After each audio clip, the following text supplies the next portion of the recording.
So thank you, Sam, for doing this interview with us. Pleasure. I have a couple of questions. First question, and we can elaborate after these two questions as well. The first question is, what are you doing with your pavilion? And second question is, what does it mean to do a national pavilion? Like, what does the idea of national pavilion mean? Well, to answer the first, Britain has interpreted the brief from the Biennale in a very kind of strict way. It's a show about what happened to modernism when it came to Britain. And to that extent, what we're doing is looking at 4 or 5 big projects from 55 to 75. Big projects, the scale of towns and cities, megastructures, things which really, I think, embody a very British take on modernism, essentially.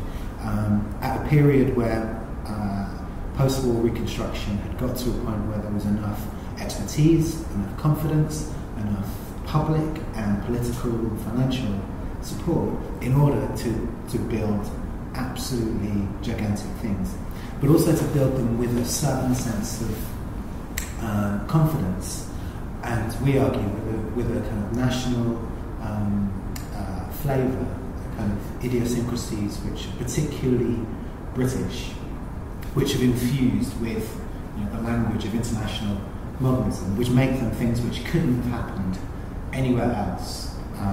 So they're freakish projects which happened within a very small time period, couldn't happen now, couldn't happen before, that were a kind of intersection of very different interests which occurred. So we're interested in really what makes British modernism different, and we're looking really at a sort of a heritage which begins with figures like William Blake and then William Morris, people who used a kind of visionary version of the past in order to create like a new future, all of which are related to the Industrial Revolution. So William Blake, for example, was a kind of crazy visionary wandering around the streets of London thinking that it was a golden Jerusalem. It was like he lived in a sort of dream, essentially. And this idea of the New Jerusalem was later picked up by British Labour Party, by the Socialist Party, and was the foundation of the welfare state. The welfare state was described as the New Jerusalem. So we're interested in that. We're interested in the way that William Morris could write a science fiction novel, which was the sort of manifesto for the arts and crafts. We're interested in how those kinds of traditions carry on through British culture and British architecture. So we're looking at, for example, what Rain Banham and William Morris have in common, which is a sort of weird way in which design can deliver you back into the natural world, for example. But we're also interested in how those projects created a kind of landscape of imagination. So we're looking at the ways in which those projects and that period was mediated through film, through music, through literature. So figures like Stanley Kubrick and a film like Clockwork Orange, which uses the product of welfare state architecture as the setting for a science fiction film, or figures like J.G. Ballard, who described the landscape of the West Way and the Trellick Tower as a sort of weird version of the near future, as well as music. So we have figures very important to Britain, like Sir Cliff Richard, who's a kind of I don't know how this is going to translate internationally, who's a sort of British knockoff of Elvis, who's been around since the 50s and still looks like he's 25, and who ended up roller skating around Milton Keynes in a video for a song called Wired for Sound. Now, in all of those things, what we're trying to find is the way in which the mediation was actually an expression of a very fundamental architectural idea. So with Kubrick, it's like how he uses British modernism in a sort of picturesque manner. Like there's moments when you look at the film and it looks like it could be Turner, it looks like it could be something which is sort of the opposite of what it seems to be representing. And that kind of strange moment where things go backwards and forwards at the same time is, I think, something which I think is really characterises British architecture. It's fascination with the past, fascination with landscape, but also an interest in pop culture, science fiction. And it sounds to me the future is past, or the past that projects the future. There is a potential for a designer and a curator to design and curate. But ultimately, that is the question. What does national pavilions mean to you? Yeah, it's a strange concept, a national pavilion, especially in an age which is so international and a culture which is so international as architecture. I think for us, what we're really thinking of is something which talks to two different constituencies. One is British architecture, and the other is obviously the international audience. We feel we've got two things to do. One is to communicate the idea, to talk about the possibilities of modernism in a more general sense. And this, I think, is the sort of the international message we want to communicate. So that's to say, how can we reframe certain ideas about modernism so that it actually is demonstrated that it absorbs so many other interests. And in some senses, I think we're running counter to the assertion that Koolhaas is making, which is essentially that everywhere's become the same. I'd say even with something which was intended to be as much the same as modernism was, that its idiosyncrasies make it something which is actually entirely different as soon as you begin to scratch the surface.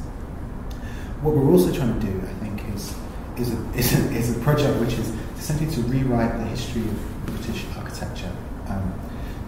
And I think this is an important thing. It's quite a parochial thing, but it's quite important. If you think of the culture of architecture within a country, and Britain has a very strong architectural culture that's been written by a whole range of figures. But what that means at the moment is a history which is written basically which leads up to high tech on the one hand, and then on the other hand, you would say what's characterised as the whisperers. And what those two camps have done is to essentially organise the whole history of British architecture according to their own interests. So the engineering, Paxton, Crystal Palace, and so on leads up to inevitably leads up to high tech, and say another tradition which includes perhaps the Smithsons leads up to the so-called whisperers. Now, of course, history is never a static thing, and as Winston Churchill tells us, history is always written by the victors. Now, I think what we're attempting to do is to write another version of the story of English architecture, at least of the last 150 years. That's important because the narrative of architecture has incredible influence. It has maybe more influence than the actual buildings themselves, because it makes possible the idea of certain approaches. And once those approaches are kind of acceptable, then things can happen. While those approaches are considered outre or considered too much or not right or whatever, that they find it hard to get traction. So the not so subtly suggested agenda is that British architecture contains a whole host of attitudes, a whole host of techniques that's infused with narrative, with history, with pop culture, all of the kinds of things which often seem excluded from what British architecture is supposed to be. If you take Norman Foster or David Chipperfield, for example, it's a very closed kind of set of references, a very clear idea of what architecture is. But we'd argue not the only idea of what architecture is. So we think retelling the story of British modernism is an opportunity to essentially recast the future of British architecture. What would compel a person to want to do this? Is this a sense of patriotism? Is this what would compel a person to want to do the National Pavilion? I suppose there's a lot of reasons. You know, there's the ego being one of them. Stopping somebody else doing it is another one. But it's a weird sense. I mean, in some senses, I wonder if it is patriotism or whether it's just an engaged relationship with, you know, the culture which you live in. I think the real intention behind ours is not necessarily to dwell on the past, but is to sort of use the past as a lever to affect the present, to demonstrate that a whole set of ideas are actually as relevant now, if not more relevant, than they ever were. So it's a way of, I think, exerting a force on a culture, so that you use the pavilion not so much to promote a nation, but in a sense to address a nation. And I think that platform is unique, and it's also terrifying. It's also kind of, you know, if you screw it up, like everyone's going to know. So it's a tremendous sense of responsibility and a tremendous sense of responsibility to deliver something which is coherent, but which is provocative, but also which can be read on a number of levels. And having done the project that you did last year, which is really fantastic, in the Arsenal, what is the difference? You were talking about the sense of responsibility. Yeah, I think we've shown before at the Venice Biennale in Arsenal, and that was really a project which was entirely self-referential. It was like something we were asked to do, it was something that we wanted to do, and it was really a kind of our own expression.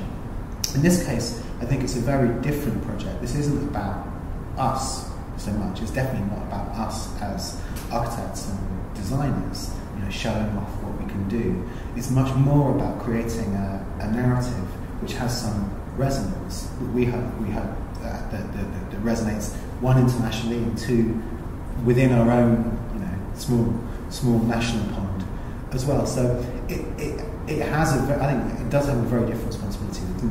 If we're showing just as ourselves, you know, you can do whatever you want, and you know, you hope that it's good.